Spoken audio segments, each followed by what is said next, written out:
Permettez-moi tout d'abord de remercier le Royaume-Uni, président de la COP26, d'avoir invité le Royaume du Maroc à ce sommet mondial des leaders.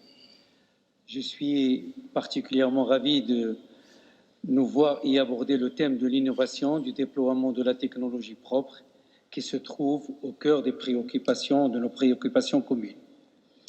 Le nouveau modèle de développement auquel aspire le Maroc a fixé 5 paris d'avenir à relever dans les domaines stratégiques. Parmi eux figurent ceux de la recherche, innovation et de l'énergie.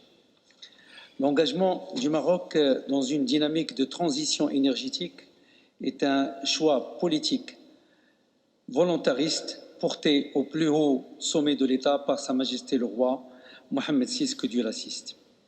C'est un processus amorcé il y a plus d'une décennie à travers une stratégie énergétique ambitieuse basée essentiellement sur la montée en puissance des énergies renouvelables, efficacité énergique et intégration régionale.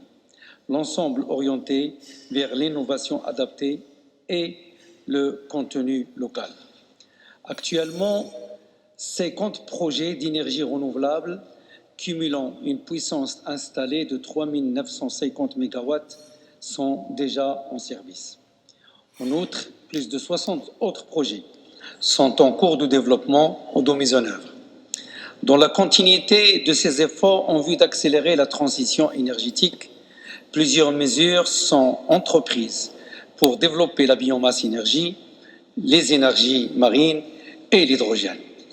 En matière d'innovation, le Maroc s'est doté d'infrastructures de recherche et d'innovation de pointe de la technologie dans le domaine des énergies propres, et ce, afin d'accompagner cette transition énergétique. Dans ce cadre, un réseau de plateformes de recherche d'innovation a été mis en place. Il s'agit en particulier du Green Energy Park, qui est une plateforme de recherche et d'innovation dans le domaine de technologie, ou du Green and Smart Building Park, plateforme dédiée à l'efficacité énergétique dans les bâtiments, les smart grids et la mobilité électrique. D'autres plateformes sont en cours de développement portant sur l'hydrogène, la biomasse, le Nexus Agro Energy Water ainsi que le dessalement.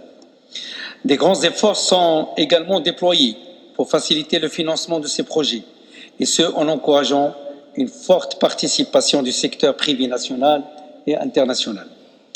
Excellences, Mesdames et Messieurs, le Royaume du Maroc a emprunté la voie d'un développement basé sur le développement des technologies propres, sur la promotion de la recherche et innovation verte, et continuera à déployer ses efforts dans cette direction.